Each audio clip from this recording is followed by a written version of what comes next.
speaking of the student body, and Travis had mentioned some of this earlier about what the student body was like then, what is the student body like now? Do HBCUs still, I wouldn't say exclusively, but mainly serve students who are of African descent?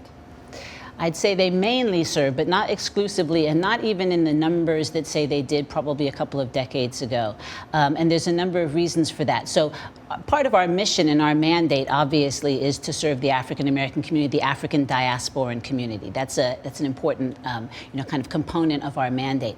But interestingly, after desegregation, as Travis had mentioned, then when African Americans had an opportunity to go to other institutions, you did tend to see a lot of African Americans who had those opportunities go to what were the predominantly white institutions.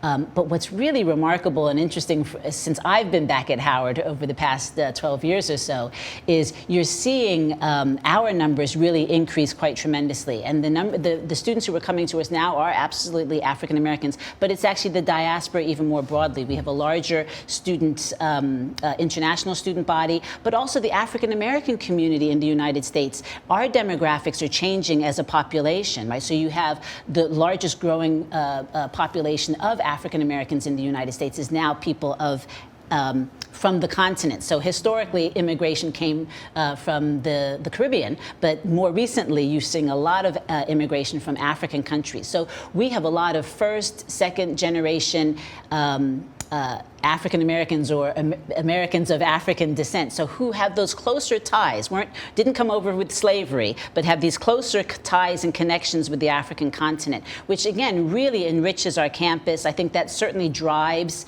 and is driving a lot of our interest and growing interest and renewed interest on Africa in recent years.